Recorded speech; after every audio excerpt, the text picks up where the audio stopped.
Since the correct operation of the landing gear is of the utmost importance, a number of safety features are included in the retraction and extension systems to ensure its correct operation under all conditions. Safety features are also built in to stop the gear being retracted when it's not safe to do so, and to warn the crew if they are attempting to land with the gear not extended. In this lesson, we will discuss these safety features. To avoid damage to the airframe structure, the nose wheel must always be aligned in the fore and aft direction prior to retraction. A number of methods are used to ensure that this happens automatically. One method already discussed is hydraulic nose wheel centering on aircraft with powered steering. Other systems use a self-centering cam, which will move the nose wheel into the correct position as the oleo-pneumatic strut extends on takeoff.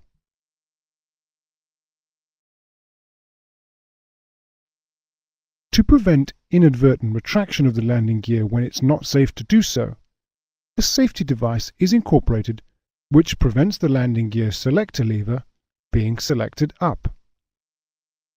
This safety device consists of a mechanical lock which retains the selector in the down position and is released by the operation of an electrically operated solenoid. On smaller aircraft, electrical power to the solenoid is controlled by switches mounted on the main gear shock absorber struts. When the struts are compressed, the switches are open. But as the struts extend after takeoff, the switch contacts close and the electrical supply to the solenoid is completed, thus releasing the selector lever lock and allowing the landing gear to be selected up. On larger aircraft, a number of additional criteria have to be met before it is safe to raise the gear. For instance, the main gear trucks may have to be tilted to the correct angle, and for the aircraft with body gear steering, the gear will have to be aligned fore and aft. Only then will the lever lock be released. A means of overriding the lock, such as a separate gated switch to complete the circuit, or a mechanical means of releasing the lock, is provided for use in the event of solenoid failure and for maintenance purposes. Flight crews should exercise great care in using this bypass facility. Normally, it should only be used when called for in a checklist, as raising the gear hydraulically, when parts of it are incorrectly positioned, can cause catastrophic damage to both the gear and the airframe.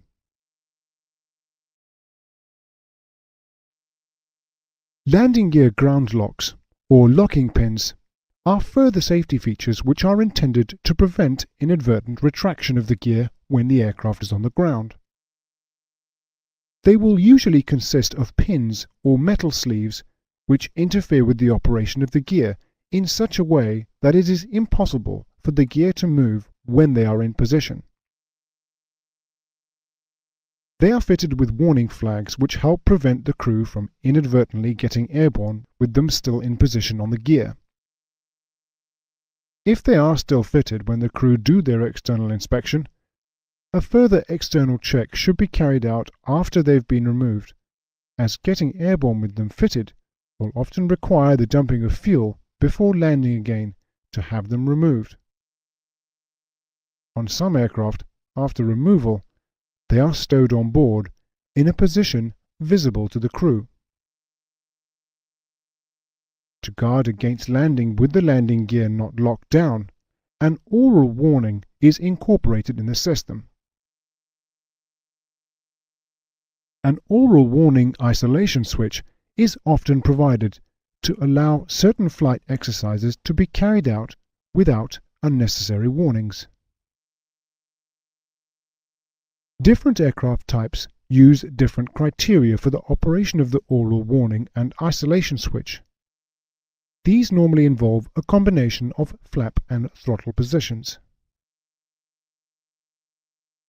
In a typical system, If the flaps are at an intermediate position, with the gear not locked down, and one or more of the throttles are retarded, the warning will sound.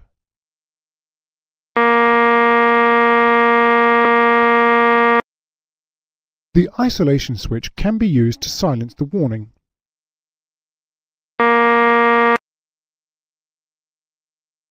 If, however, landing flap is selected with the gear not locked down, then again the warning will sound.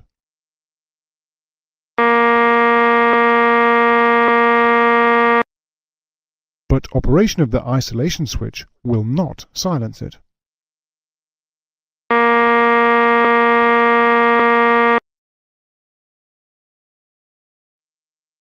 If fitted, the Enhanced Ground Proximity Warning System, EGPWS, will give a too low gear warning, passing a specified radio altitude with the gear not locked down. EGPWS is covered fully in the series of lessons on aircraft instruments. A means of lowering the landing gear and locking it in the down position is provided to cater for the possibility of failure in the normal system. In most modern aircraft, the uplocks may be released electrically, as in the case of the Boeing 747, where the switches control electric motors which operate the uplocks,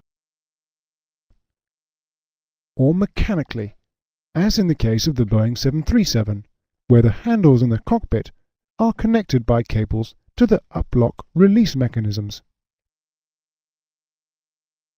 In both of these cases, once the uplocks have been released, the landing gear lowers or free falls under its own weight, and the downlocks are engaged mechanically by springs.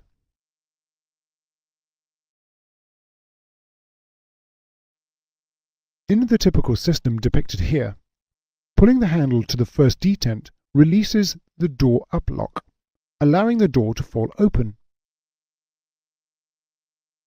Pulling the handle to the second detent releases the gear uplock, which allows the gear to drop to the down position. A heavy spring in the downlock actuator forces the over-center mechanism into the locked down position. If the gear has been lowered by this free-fall method, there will be no power available to close the hydraulically operated doors after extension, so they will remain open, and the door open light will remain illuminated.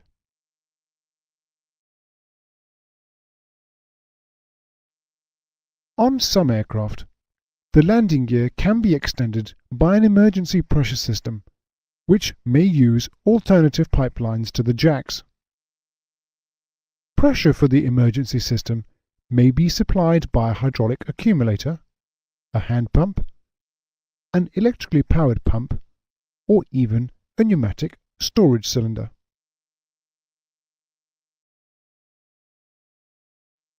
That is the end of the lesson. You should now know how the landing gear can be lowered in the event of a hydraulic system failure. You should be familiar with the methods used for preventing the landing gear retraction on the ground and for preventing a landing being made with the gear up. Remember, however, that these systems are not foolproof. The pilot is ultimately responsible for ensuring that the aircraft is in the correct configuration for the phase of flight.